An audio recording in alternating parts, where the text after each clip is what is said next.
Good afternoon. How is everybody doing today? Great, fantastic. I'm always curious with these talks how much extra credit I'm worth now. None? You're here like on your own volition, or you're forced to be here? Regardless of your captive audience or not, I'm happy that you're here and selected this particular session of the Who Cares, Why Bother of talks, and hopefully you're enjoying them. My name is Professor Carr. I'm the Anthropology professor here at GRCC. So as you can see, I'm definitely not above shameless pandering in there. So if you're looking for a social science general education elective, these are the best ones you can possibly select. And so sign up today. Otherwise, yeah, you're going to miss out. And so just kind of a little brief background of what kind of the subject of the talk is. Obviously, some of you are probably here because you want to figure out how you can bluff your way through college, which hopefully will give you some good tidbits for that. But really the general premise is just to talk about really the role of writing in an academic setting, and really some of the components to it, particularly for individuals such as yourselves that are probably just starting out into college.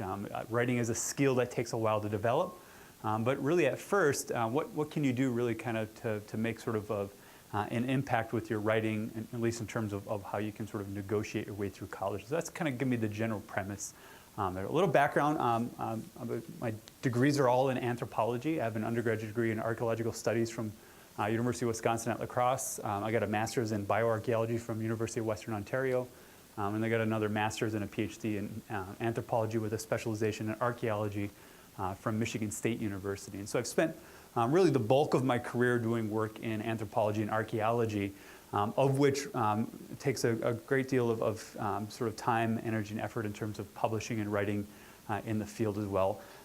With that said, I'm a recovering terrible writer, particularly during my sort of freshman and sophomore years of college. I was a terrible writer, and really up until through grad school as well. I never really placed that much sort of effort into it. I always thought that if I just get some words down on paper that my thoughts will sort of have come through. And it really wasn't until you start progressing through graduate school you realize really the importance in writing in terms of conveying thought and being clear of that, and really seeing sort of the value of it, not apart from sort of the English side of things, but really seeing the value of it as a tool within your own field to not only demonstrate sort of competency, but also as an instrument to learn your field much more sort of deeply in there as well. And so subsequent to that, I spent a lot of time, particularly in grad school, really spending a lot of time honing in on sort of how to develop as a writer. And so not for sort of just bragging about myself, but this is a short list of some of my publications that I've done professionally to kind of give an idea then of that transformational process. So again, I started out with just terrible writing.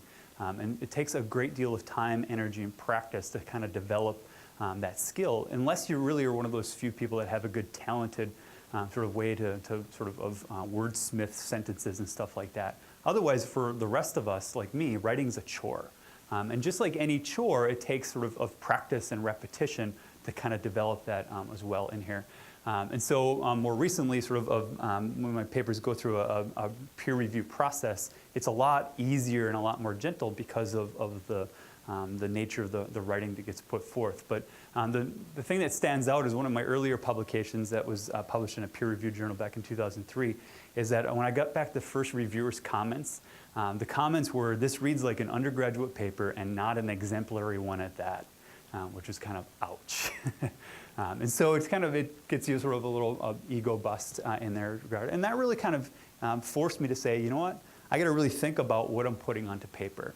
And so that's true whether you're publishing in a professional context or whether you're writing a paper for your classes, is that you really have to be kind of intentional about what you're putting onto paper. But particularly when you're first starting out in college, you might not necessarily know exactly what to put on paper and what it should look like, and that's okay. And so what happens is in that process, you learn what it's supposed to look like and what it is and what you're trying to say. But at very first, like, how do you actually do that? So that's kind of what the subject of today's talk is going to kind of look at, is really what specific types of things should be focusing your attention on here, and what is the value of putting the time, energy, and effort into sort of trying to write well for an academic audience, which would be your coursework, all the papers you have to write for that. We're going to kind of look through these three sort of points sort of systematically in the talk. But the first one basically is this. Your professors, and myself included, are not going to spend an inordinate amount of time trying to digest what you're telling us in there. Think about sort of taking an English lit class. You spend like all semester trying to figure out what one author wrote in one novel. And there are people that spend their entire careers trying to figure out what one person said in one novel. So you can imagine the amount of time it takes to figure out what you're saying in one paragraph for a paper in class. And if you've got 30 students in the class, that's a lot of effort in here. So how do we grade papers? Well, one of the things is we're looking for people that write well, because that writing conveys a sense that you know what you're talking about. And so when I talk about bluffing your way through college, that becomes one of them. We're going to look at some of the sort of components of what creates that illusion of competency, namely sort of your use of terminology and jargon in the field, and then how do you actually use citations as sort of evidence building in there. And so I remember way back to my first semester of college when I'm taking archaeology courses, and the very first book that one of my professors gave me to read was this particular book right here, How to Bluff Your Way in Archaeology in there. And really the premise behind the book was, it's kind of humorous of a take.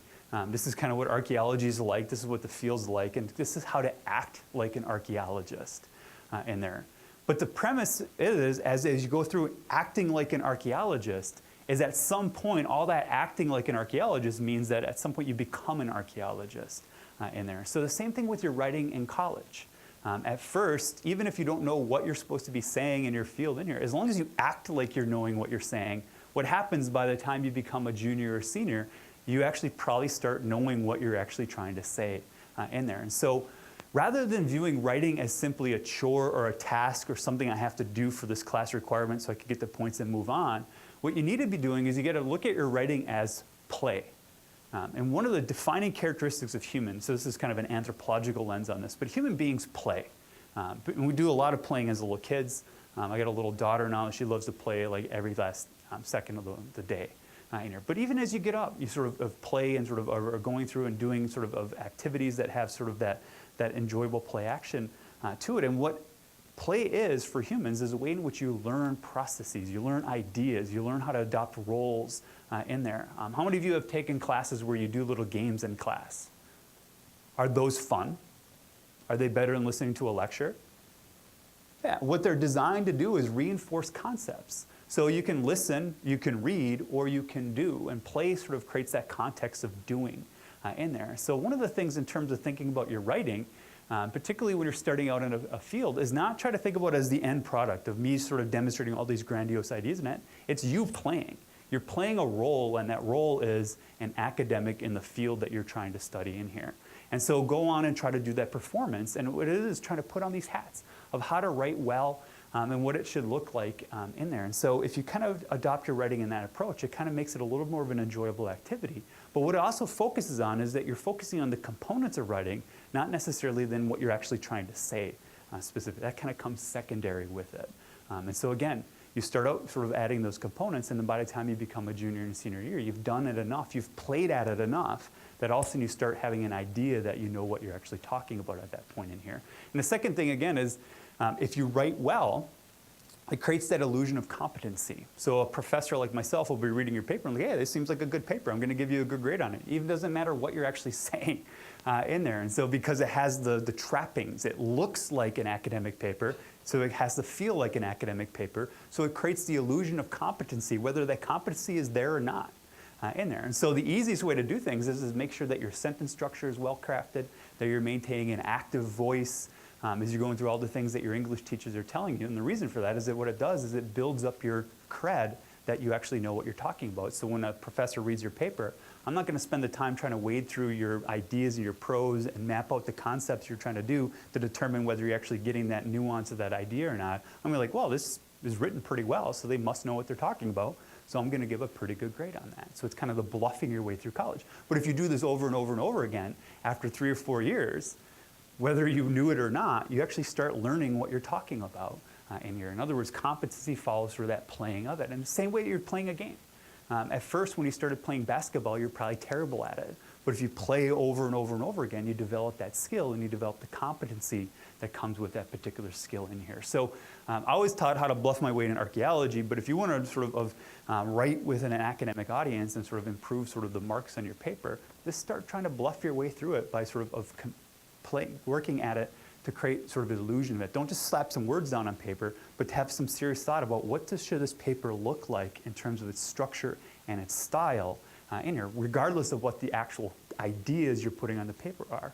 And if you're able to accomplish that, you're playing at writing, so hopefully is a more enjoyable aspect. And two, your marks should come up because it's going to look more academic than otherwise, regardless even if you've changed the actual intellectual value of what you're putting down on paper in there as well. So let's do a little exercise here. I got 3 excerpts from student papers on the same assignment. So they're both talking essentially about the same idea or concept in here. So let's take a little bit, read through these 3 paragraphs, and we'll kind of take a little vote of which one you think would get the highest mark. One would be like an A, one would be a B, and one would be a C paragraph in there. So just take a second, read through them, and we'll kind of talk about it.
Okay, hopefully you've had a chance to kind of read through all 3 paragraphs. So let's do a little crowdsourcing in here. How many of you would say the first paragraph on the top would receive the highest marks?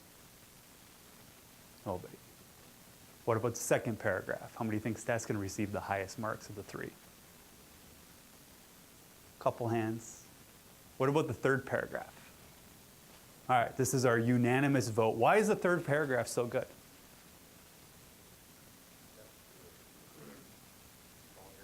It's longer, although there might be about the exact same words. Where does the depth come from? What gives it depth?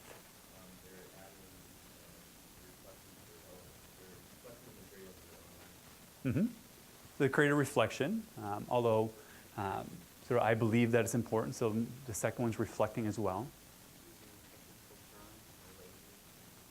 Yeah, they're using the language or the jargon of the discipline, neolocal residence, bilineal descent systems. How many of you have any idea what those mean? A little bit. The hilarious part is this one's actually even using that term incorrectly. It's bilateral descent systems, not bilineal descent systems in there. But what it does is it seems like they know what they're talking about, right? They're using the jargon or specific to the terminology, and it gives that depth that you talked about. It feels more academic, even if they're really not saying anything different than the other 2 paragraphs. But by virtue of simply using the terminology of the discipline, what you're doing is you're creating that illusion of competency in here. Even if you're actually using the terms incorrectly. You're throwing out even the wrong term in that context here, but it still creates that feeling of being good, which is why most of you are like, oh, that third paragraph feels the best. It does everything you talk about, which is good writing. It defines something and adds some degree of personal reflection on it. There's a depth to it. So there's a little bit of analysis in that. But why we give that third one a little more marks is that it reads and it has the trappings of it, that they've taken those terms and they've tried them on, kind of like new hats or new shirts. Yes? Doesn't it kind of matter who the reader is at that point then? Yes. Because if the teacher teaches the subject, mistakenly got it too fast. Mhm. True. There's a danger there. And so that's why I got my word of caution here. That's in sort of bolded in here. That if you make too many mistakes like that, it's going to be like you're just throwing some words at a paper and hoping it stick in there. But if you can get a few of them right, now it kind of creates that sort of illusion. So there's a danger, there's a risk with that. But how are you going to learn these terms in the first place? So how many of you have ever had to memorize a term for a test? How many of you enjoy memorizing terms for tests? Not exactly. But if you're trying terms out and you're trying to contextualize them in your writing, what it forces you to do is to not take that risk. I'm like, I got to really know what this term kind of means if I want to put it into here. So the more and more you're like, all right, as I'm writing my papers for this class, I really want to make sure I'm using the jargon or the terminology in it. One, because it's going to help me have a better grade on my paper because it's going to make it out there. But to avoid sort of having the professor say, man, this is just crazy. They're just throwing words at it. Is that I got to make sure I know what the term is. And so what you're doing is you're taking terms that you're trying to memorize outside of context, which is never a good approach for a human mind.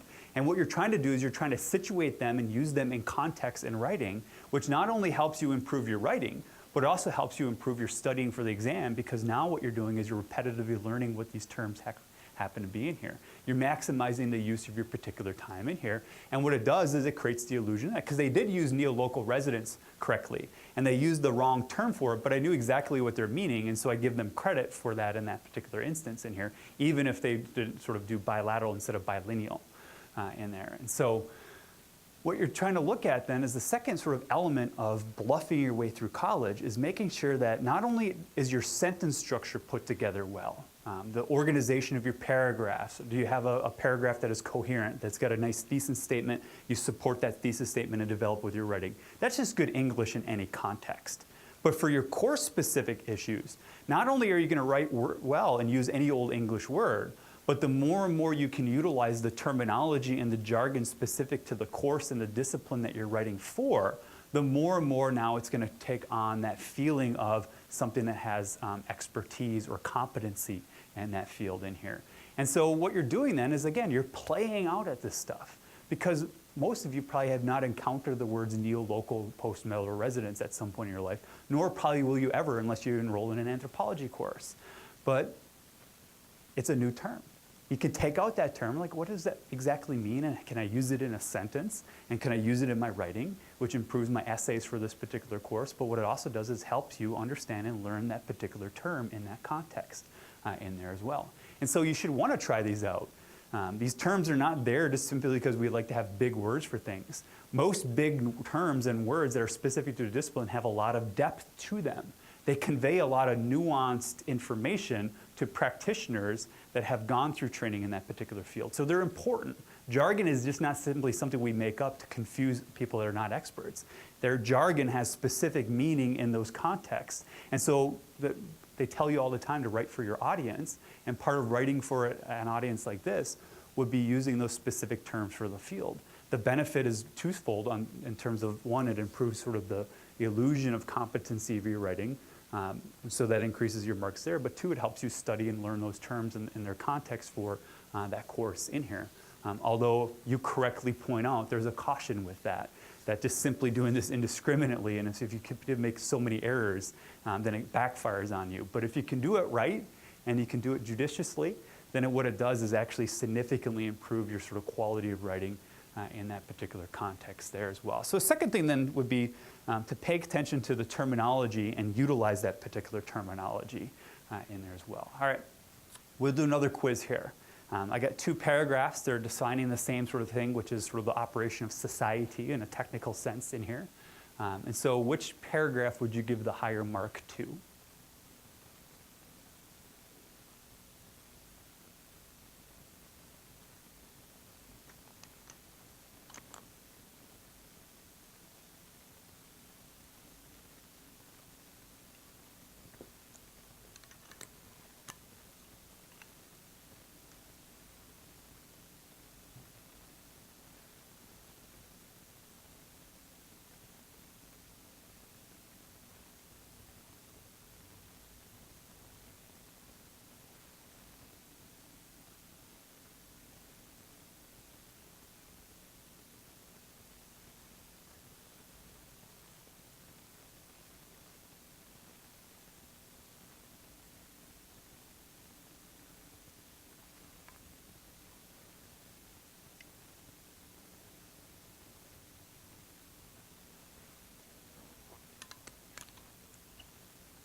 Okay, hopefully you've had a chance to read through both these paragraphs now. So let's take a vote. Who says the first paragraph would get the highest mark?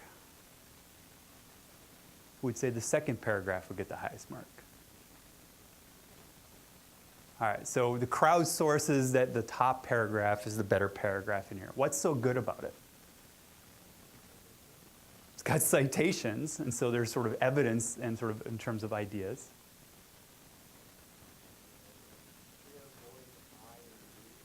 Yeah, it's written in a great academic style, which is a lot more sort of objective, or at least nominally objective.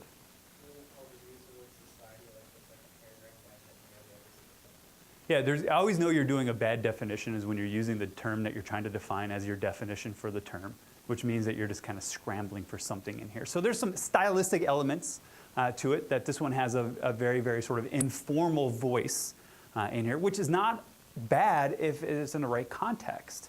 But academic writing is not looking for informal language or informal voice. What it's looking for is formal voice that has a certain active element to it.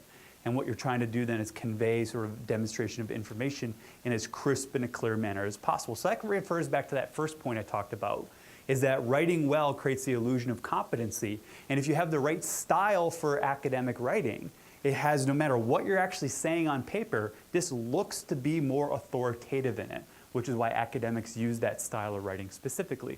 Whereas this one bounces back and forth between an active and a passive voice. And so it doesn't have internal consistency of that. It's moving into a lot of subjective sorts of interpretations in here. A second component, as somebody pointed out, has a lot of citations in it. So where is evidence coming from? How do you know if this person is right or not? Don't know. They're just offering their opinion on it. Now, what they're doing is appealing to their authority for it, and hopefully they can make an eloquent argument to say, oh, I kind of agree with that.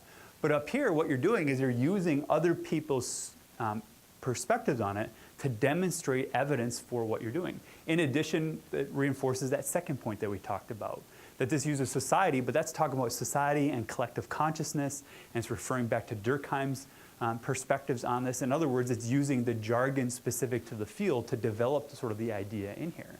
And so we look at the structure of these two paragraphs. They're very, very different paragraphs. This one is essentially using evidence to construct and build up and reinforce an argument around a point.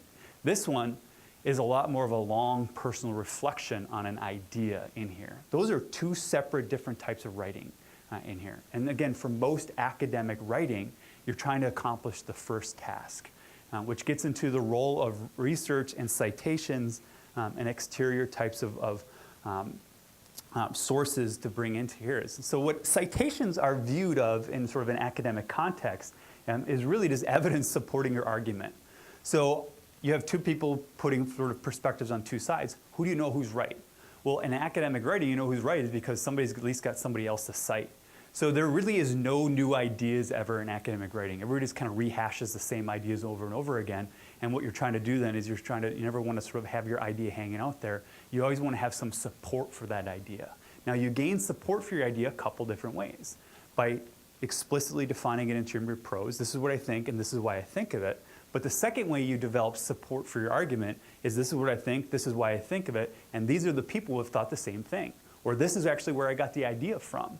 And you add in those citations, and what that does is it demonstrates sort of a sense of authority to what you're writing down. And so it seems more convincing. Whether you've actually read those citations or not, it still comes across as being sort of authoritative. Now, my suggestion is to read those citations, but you don't actually have to do that. And so if you're really scrambling to bluff your way through college, and I shouldn't even be telling you this, go look up a few things that talk about the same thing and start packing some citations in it. In here. And people do this all the time. So as a scholar in my field, I oftentimes get requests from journal editors looking for peer reviewers. So like, oh, we're writing on this sort of topic. You've published on this topic before. Could you review this paper for me? So I had one sent to me a few years ago, and I'm reading through this, and I'm cited in it, which is what everybody always loves to see is when people are referencing back to your own material. But then it's pretty clear that they never read my original paper because they're completely citing me out of context and wrong. In here. But so people are just packing stuff into that. So in terms of your writing, I don't encourage you doing that. But what you're doing is that you're demonstrating support for an argument by bringing in exterior information to bolster up why you're saying what you are in here. And what a personal reflection is what's your opinion on a subject? But generally what we're not looking for is your opinion on it. What I want you to be able to do is summarize what is the thinking on this in a particular field and tell me what the majority of people are thinking about in that context in here. So really, you never have to reinvent the wheel. In fact, we don't want you to reinvent the wheel. What we want you to do is at least tell us who told you about the wheel as being a great idea in here. And so a lot of people, particularly when you're coming to writing, like, I have to come up with something original. You don't. A lot of academic writing, even publications in scientific journals, don't exactly have unique ideas in it. You've synthesized perspectives and you package it in a different way, but it's not like you're always sitting there coming up with these epiphanies of these great ideas. Like, I don't have to come up with a new, unique, and ingenious definition of society. Why? Because social scientists and theorists have been thinking about the concept and definition of society for literally hundreds and hundreds of years. You might just want to look at what they thought of it first. So you take that literature and then summarize that literature. Don't necessarily rely on extensive quotations, because that kind of defeats the purpose, because now all you're doing is just taking other people's stuff and trying to splice it together. But the point is, read what somebody says and then summarize it in 1 or 2 words in your own words, and then put some citations on it. And what that does then is it provides I want to say illusion, but that's essentially what we call analysis. Because now you've taken information and you've synthesized that information, and then you add your own perspective on it. And now we have an idea of, like, well, this is what people are saying on it. This is what I think about it. And your analysis of it at that point then has authority to it, because it's tied into the academic literature itself via what we call citations in there as well. And so the last sort of component then, stylistically, it becomes important then, is bringing in not just the jargon of the field, but also sort of making sure that you're citing stuff in there as well. And so if you look at sort of an academic journal article like this, you're seeing that it's packed full of citations. This does a couple things for you in terms of your class essays. One, it creates sort of the illusion that a paragraph is pretty robust. Literally, this paragraph is saying like 2 different things, but because it's packed full of citations, what's happening then is it's building up in that. And so if you're trying to figure out how to increase word count, if you include a lot of in-text citations, you get to your word count really, really quickly. But 2, what you also do is you create the illusion of authenticity and authority, because you're tying your writing to other sort of literature in here. And you always have to think about it this way. So if anybody's taken some good post-structural linguistics, sort of a concept of Mikhail Bakhtin, talking about the fact that anytime you produce written text or verbal text, it's in conversation forever. And people are always referring back to it, and your text is never just simply open. It's open for free interpretation in here. And that's essentially what the academic literature does. Think about it not as just simply just disparate bits of writing just hanging out. Think of it as just a big conversation. So when this writer's talking about forge your social organization, they're not just saying, here's what I think about forge your social organization, because I just kind of sat around and thought of it. This is what people in the past have discussed and thought about social organization, and my contribution to this conversation is by packaging it this particular way in here. Again, there's nothing new said in this paragraph. There's nothing innovative said in the paragraph, but it has sort of the perspective of having authority to it and robusticity to it, because essentially what you're doing is you're synthesizing that body of information. So if you're thinking about how to, I want to say, bluff my way through college, but how do I create my writing that fits within the role of college? And those are essentially all the elements. And so if you want to get an A on paper, you just have to do these things, regardless of actually the intellectual content of what you're putting down on the paper. But I guarantee if you start doing this 2 years down the line in your fields of study, you will start having a deep understanding of what it is, and the intellectual contribution of writing will go up in that regard. In the interim, play around at it. Writing is like serious play in college. You're practicing. You're not necessarily coming up with new innovative ideas. You're practicing and you're playing at being an academic in your field of study. And what does that look like? Well, it looks like putting on the hat and the shirt and making your writing look as much like the writing in your field. So the best way to start, and I give sort of advice to my students all the time, is like, oh, I don't know what I'm supposed to write. Well, for my students, go get an anthropology journal and look at what anthropologists, how they're writing, what they're publishing, how they're citing, what terms they're using, and just try to imitate that. So if you're in a business field, look at a business journal. How do they write? What jargon do they use? How do they cite? How do they structure it? What's their writing style in that particular field? And just imitate it. I'm not saying copy it, that's plagiarism, but imitate it. You want to have that writing style, you want to use the jargon, you want to add citations, because nobody reinvents the sort of the wheel in it. So what happens then is if you get good polished prose, that you have good sentence structure, you're supporting that, you're having one clear idea per sentence or per paragraph, you have an internal organization to your paper, that there's a clear introduction that references back what you're talking about, a body that develops ideas fully, and then summary or conclusion on that. What that does is that means you're writing well. You have the right stylistic voice. You're maintaining an active voice with clear language that avoids shifting back and forth to passive language. It's removing a lot of subjective eyes in that, and it's taking out a lot of the metaphorical language that people like to do when they're sort of just starting to write in here. And what you do then is you create the illusion of authority by writing in that great academic style in here. And so whether you actually know what you're doing or not, you're still sort of playing at it. And then specifically, you can do two things then to improve your types of writing for courses in an academic audience. The first one is to be ensure that you're using specific terminology that's specific to whatever field you're writing for. Not because you just have to use jargon, or jargon seems like it's just a big word when I could say it's simpler. It's the jargon has a depth of meaning to it. And what you're doing then is you're creating, again, that illusion of authority or illusion of competency, while at the same time you're actually practicing at it, so you actually get to learn what those terms actually mean and their depth to it, because you're putting it into context then.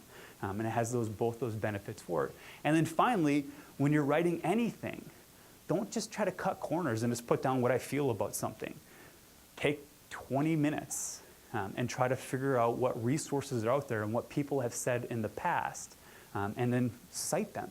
The more you can cite, the more it is. I have a lot of students that sometimes say, you know what, I'm afraid to cite stuff because I want to be like my original idea, and I'm afraid to bring in other people's perspectives. And I say, no, no, no, no. Bring in as many other people's ideas as I don't care if you have an original thought on the paper or not, as long as you're citing them in there. That becomes important in here. So you don't have you don't need to have an original sort of ingenious idea in here. What you just need to do is you need to synthesize what the literature says on something and just tell me what other people have been thinking about it. That's the difference between those two sort of paragraphs. The one that most of you voted as being the better paragraph did nothing original about defining society at all. There was not an original idea in that paragraph. The second one took their attempt at originally theorizing about society.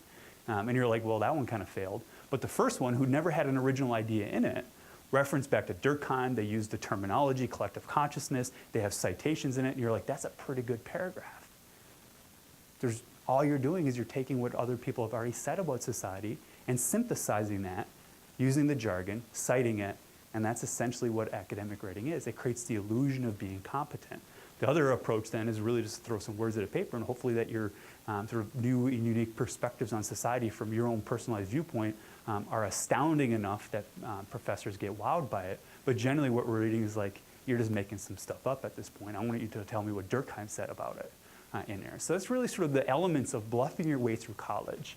And so I'm using that as kind of a catchy title to kind of get people to come to this thing. And so at first, your freshman and sophomore years of college, you literally are probably trying to bluff. That what you're doing with your writing is play acting. And you're putting this illusion of what a writer in my field should look like and what types of words and style they should put on the paper.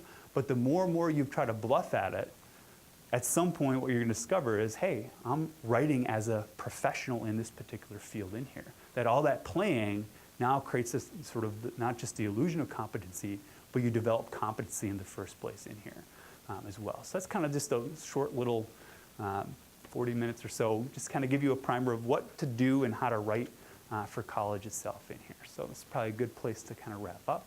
Does anybody get any questions?